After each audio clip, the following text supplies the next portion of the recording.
दुर्वासा ऋषि आश्रम मथुरा में यमुना नदी के तट पर स्थित है। ये बहुत प्रसिद्ध आश्रम ऋषि दुर्वासा को समर्पित है, जो अत्रि और अनुसुईया के पुत्र थे। ये प्राचीन मंदिर मूल रूप से मथुरा के बाहरी इलाके में है।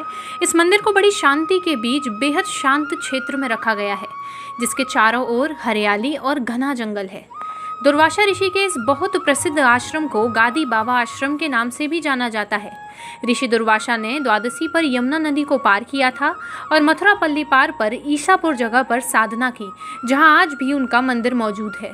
दुर्वासा ऋषि के आश्रम के पुराने दिनों के दौरान कई शिष्य उनके अधीन अध्ययन करने जाते थे, क्योंकि वे उन सभी छात्रों के शिक्षक थे। ग्रंथों में उल्लेखित तथ्यों के तहत दुर्वासा ऋषि बेहद क्रोधी थे, मगर मथुरा में यमुना पार बना मंदिर उनकी दयालुता का प्रतीक है। यहाँ पर श्रद्धालु अपने सुख, शांति और समृद्धि की कामना करने के लिए आते हैं। स्थानीय लोग और पंडा पुरोहित समाज इसे कृष्णकालीन मंदिर से ही मानता है। महर्षि अत्रि और अनुसुईया के सुपुत्र दुर्वासा स्वभाव के क्रोधी होने के कारण प्रख्यात हैं। उनके बारे में कहा जाता है कि वे क्षण भर में ही श्राप दे दिया करते थे।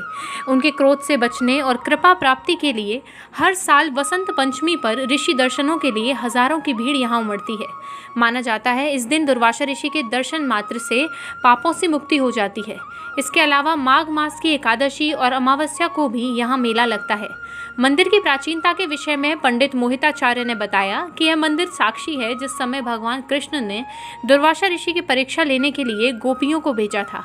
मोहिताचार्य ने यह भी बताया कि मंदिर कृष्णकालीन है।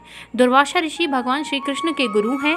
भगवान योगीराज श्री कृष्ण ने दुर्वासा ऋषि से ब्रह्म विद्या की दीक्षा ली थी। मोहिताचार्य, जय श्री कृष्ण आप सभी के लिए। ये मथुरा जी जो है यह भगवान की नित्य लीला भूमि है और चतुर्युग में भगवान की जन्मभूमि है। श्रीमद् भागवत जी में उल्लेख है, दसम स्कंद के प्रथम अध्याय का 23वें श्लोक का उत्तरार्ध है कि श्री मथुरा भगवान यत्र नित्यम सन्निहितो हरि। मथुरा जी स्वयं भगवान है। यहाँ ध्रुव, पराशर, व्यास, अम्बरीश, नारद और दुर्वासा जैसे ऋषियों की जो तपस्थली है, उनमें जो आपका प्रश्न है कि दुर्वासा जी महाराज, तो दुर्वासा जी महाराज अत्रि जी और अनुसुईया जी के पुत्र हैं। आत्रेय नाम से आपको जाना जाता है और आपके ही जो भ्राता हैं, जो त्रैलोक्य में अवधूत श्रेष्ठ परम गुरु श्री दत्तात्रेय जी महाराज, जिनको गुरुदत्त नाम से भी हम और आप जानते हैं, तथा चंद्रमा, ये तीनों ब्रह्मा, विष्णु और शंकर के अंश से उत्पन्न अत्रि जी महाराज और अनुसुईया जी के पुत्र हैं। और दुर्वासा जी महाराज भगवान कृष्ण के गुरु हैं।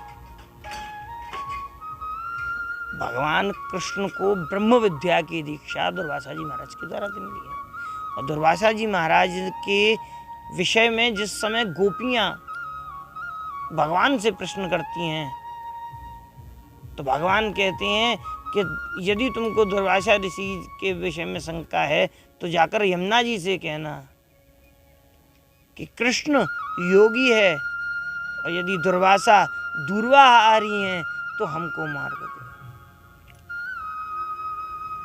गोपियां आकर के यमुना जी के तट पर कहती हैं, मार्ग मिलता है। और जब गोपियां बृहदवन में दुर्वासा ऋषि के आश्रम पर पहुंचती हैं, तो दुर्वासा ऋषि भी उनसे यही कहते हैं कि यदि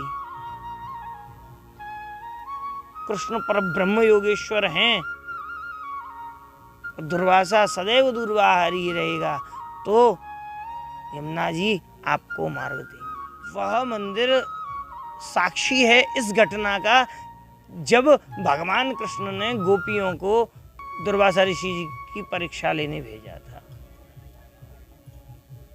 तो भगवान के द्वारा दुर्वासा ऋषि के महत्व को प्रकट किया गया और दुर्वासा ऋषि अपने में क्रोध के स्वरूप भी कहे जाते हैं, भगवान शंकर के क्रोधावतार भी कहे जाते हैं, तथा श्री विद्या के संप्रदाय आचार्यों में आपकी क्रोध भट्टारक नाम से उपस्थिति है। मंदिर के उत्सवों के बारे में थोड़ा बताएं, क्या उत्सव यहाँ पर मनाया जाता है? वर्तमान में, प्राचीन काल में तो यहाँ पर बहुत छोटा सा एक दुर्वासा जी का आश्रम हुआ करता था, और वर्तमान में गौड़ीय संप्रदाय के द्वारा उस स्थान को संरक्षित करके उसको के स्थान पर भव्य मंदिर का निर्माण किया है, जिससे लोगों की श्रद्धा दुर्वासा ऋषि के प्रति बनी हुई है।